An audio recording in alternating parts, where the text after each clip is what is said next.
તો નવનીતભાઈ, આજે કોર્ટમાં આપ ગયા હતા. બંને પક્ષ તરફથી શું દલીલ કરવામાં આવી, જો એ વિશે આપ જણાવી શકો? કેમ કે જયરાજના જામીનને લઈને વાત હતી, આપના તરફથી પણ પ્રયાસ હતા કે એમને જામીન ના મળે.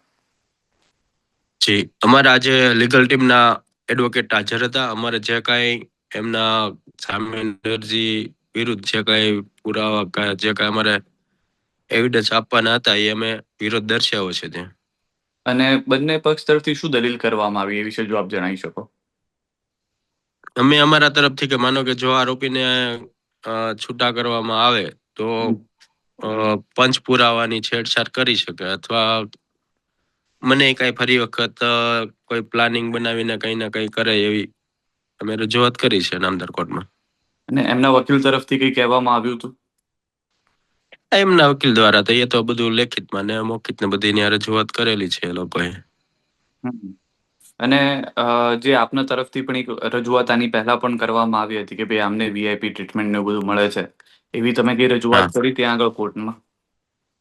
ના, અહીંયા કોર્ટમાં આપણે નથી કરી, પણ ત્યાં આપણે જે ડીઆઈજી ને એમને આપણે લેખિતમાં કર્યું છે. માનો કે સોશિયલ મીડિયા જાણવા મળ્યું હતું કે કોઈ આને નિયમ ટાઈમ વિરુદ્ધ કોઈ મળવા જાય છે ને એવું કઈ આવ્યું હતું વિડીયો એમનો સોશિયલ મીડિયામાં. જમવાનું ને એવું કઈ ટાઈમ લિમિટ પછી કઈ આપે છે ને એવું બધું જાણવા મળ્યું હતું મને. તો એને બાબત આપણે લેખિતમાં ફરિયાદ કરી હતી. જયરાજ સિવાયના બાકીના પણ આરોપીઓ છે, કદાચ એ બધાએ સાથે જામીનની કરી છે? કેમ કે 8 લોકોના તો મળી ગયા છે, બાકીના લોકોએ સાથે જ જયરાજ સાથે જ કરી છે ને? એ બધામાં જયરાજ માટે જ તમે ખાલી વાત કરી છે કે બધા માટે વાત કરી છે? ના ના, બધા માટે જ આપણે કરી છે. અચ્છા. અને આપના જે એડવોકેટ છે કે આપની જે લીગલ ટીમ છે, એમના તરફથી શું કહેવામાં આવ્યું છે? શું વાતચીત કરવામાં આવી છે આપને? એ તો બધા જે કાંઈ મુદ્દા અમારે દેવાના હોય એ બધા લેખિતમાં અમે મુદ્દા તૈયાર કરીને ત્યારે ચૂક્યા છે નામદાર કોર્ટમાં. અને અહીંયા પણ કેમ કે જે રીતે હીરાભાઈ સાથે પહેલા પણ વાત થઈ હતી, હીરાભાઈએ પણ કીધું હતું કે જે ન્યાય મળવાનો હતો એ મળી ગયો છે. આપનું શું માનવું છે? હા, એ તો બરોબર છે, પણ માનો કે કાયદાકીય લડત જે કોર્ટમાં લડવી પડે એ તો લડવી જ પડે છે. માનો કે જે પોલીસની કામગીરી હતી, હવે પોલીસની કામગીરી પરિપૂર્ણ થઈ છે, બરોબર? કે ભાઈ જે કાંઈ તપાસમાં જે કાંઈ નામ આવવાનું તો એ આવી ગયું છે ને જે કાંઈ વિશેષમાં છે તો એની તપાસ ચાલુ છે, બરોબર? એની તો જે કાંઈ સીટ છે એમની બધી ત્યાં કોર્ટમાં રજૂ કરશે.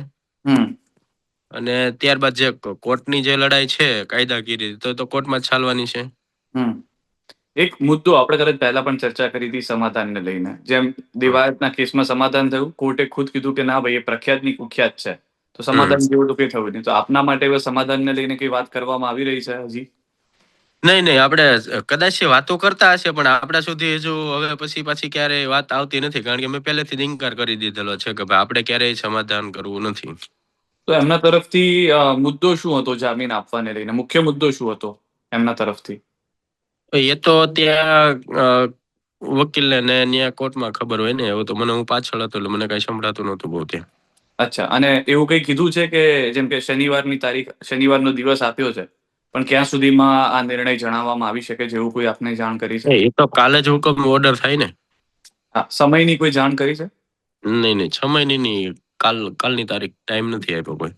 અને આપના તરફથી આપણે જયારે પહેલા વાત થઈ તો કેટલાક લોકો હજી બાકી છે, જે તમારું કહેવું છે કે જે આ ષડયંત્રમાં હતા, એને લઈને કોઈ હજી એસઆઈટીની પૂછપરછ હલચલ વધી હોય એવું લાગે છે તમને? ના, હજુ તો કઈ આવ્યું નથી, પણ ટૂંકમાં એસઆઈટી વાળા ત્યાં રિપોર્ટ એમનો રજૂ કરવા આવે છે, હશે તો એ તો આવશે. એટલે જે આપણે ઓલી વાત થઈ હતી કે 40% લોકો બાકી છે, 40% ન્યાય બાકી છે, એક રીતે એમ કહીએ તો 40%માં કોઈ પ્રોગ્રેસ જોઈ રહ્યા છો આપ?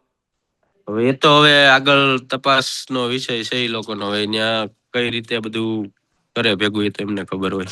અને જે આપણે મહાસંમેલનને લઈને પણ વાત થઈ હતી, એ મહાસંમેલનને લઈને કોઈ અપડેટ? એ તો હજી અમારા આગેવાન, અત્યારે તો લગ્નની સિઝન છે, બધા લગ્નમાં છે.